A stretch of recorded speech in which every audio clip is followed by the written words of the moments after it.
So, ladies and gents, I finally decided to read Jujutsu Kaisen.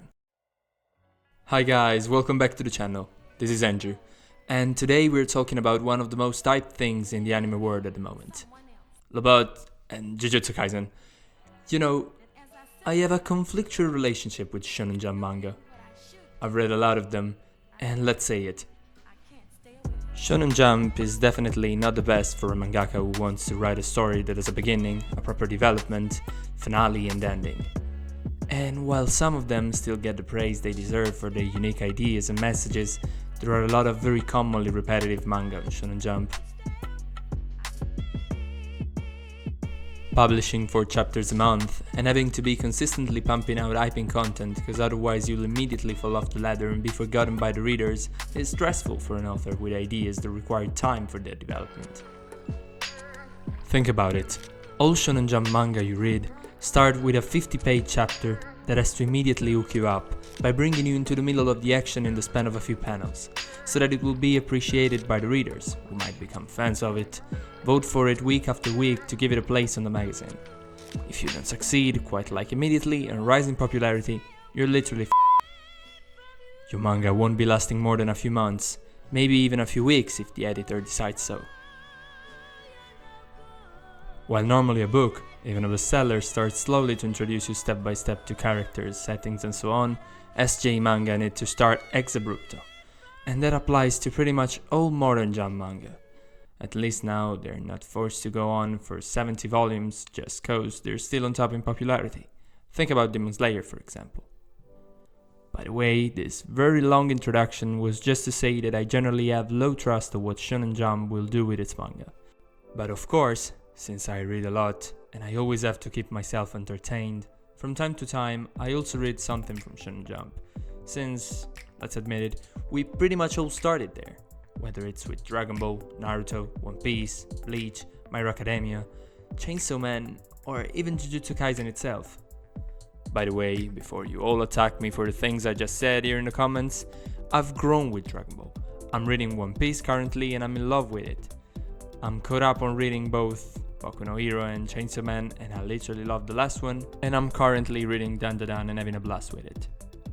So, after this not so short disclaimer, let's finally get to the topic of this video, since a few weeks ago, after dropping the anime in season 1 quite a few times, I decided it was time to read the manga, and now I'm caught up with Jujutsu Kaisen, and was surprised by how much I liked it. Okay, so JJK needs no introduction, main characters, settings are all well known to the internet. I mean, the hype around the series has been unreal since season 2 has dropped and the fanbase has grown incredibly, and so have the memes lately. But I've come to the conclusion that Jujutsu Kaisen is not just hype. There are many things that set it apart from the average battle shonen, even being more traditional compared to, like, Chainsaw Man. You see, in Chainsaw Man, fights, for example, have become even more secondary in part 2, but I won't delve too much into it because I don't want to make any spoilers. Thing is that Jujutsu Kaisen is filled with fights. They just evolve in complexity throughout the arcs. What do I mean by complexity? If you look at Dragon Ball, for example, fights are incredible power-ups and a lot of punches. Well, in JJK they are not. Fights are a complex system of techniques all stacked up on top of each other. Curse techniques and the main expansions are a well-built system, with precise rules and explanations. Almost like JoJo's stance. I mean, if you look at Rika especially. But, I mean, since I just binge-read the entire story, I don't consider myself an expert of Jujutsu sorcery, and I don't even think that this is what specifically made me enjoy Jujutsu Kaisen so much. It's just a thing I found really cool.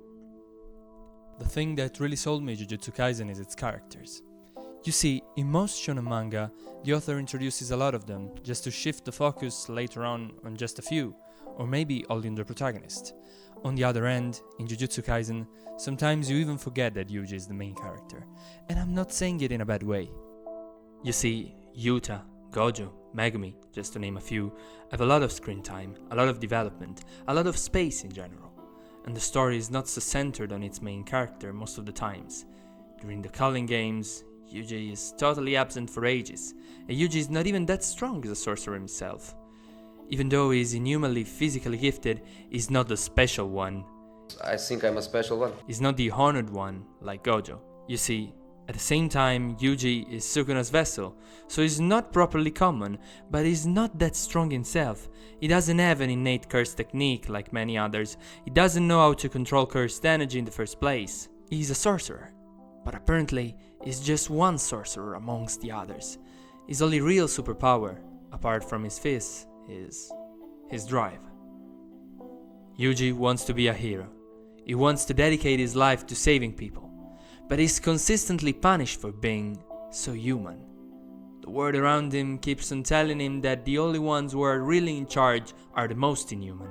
And I'm not talking about Sukuna necessarily, I'm merely talking about Gojo, Geto, Tengen, Kenjaku, all beings gifted with incredible skills, mostly unachievable by others.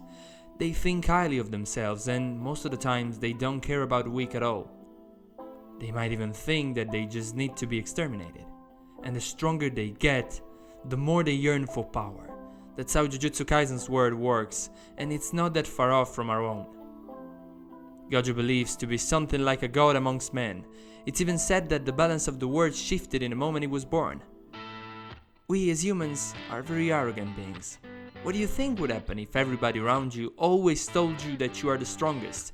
If everybody around you acted like you in fact were the strongest? You'd believe them. You'd see how much you can achieve with the power in your hands.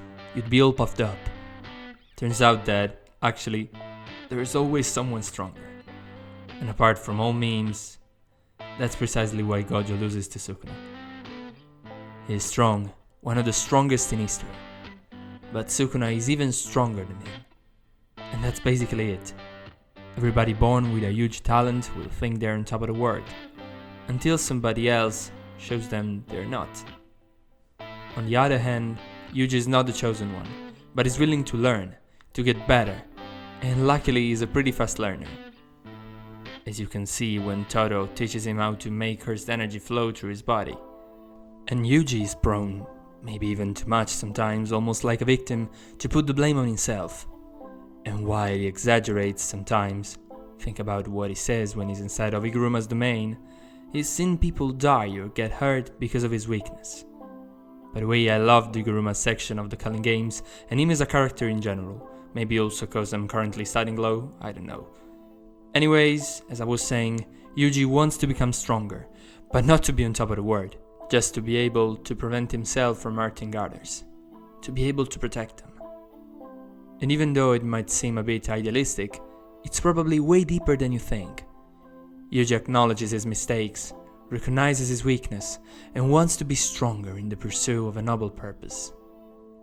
And even when the world tells him that human people, teamwork people, grounded people won't go far, he never ever stops going down his route. Maybe because he has no other choice, maybe because he believes this one is the real best. JJK says f*** off not only to the chosen one narrative, but to individualism in general, as a solution to problems. And I think that this is why Gege chose Yuji and not any other character as the protagonist of his story. And I think this kind of message, in an ultra-competitive reality like Japan, where kids are taught to fight for the top spot since they take their first classes, resonates even more. So yeah, I loved reading Jujutsu Kaisen, and I plan on reading it again soon, and maybe focus on some particulars and storylines that I might have missed, and maybe analyze them. That's all for today's video. And if you enjoyed, leave a like and subscribe. Costs you nothing, helps me a lot. See you next time, guys.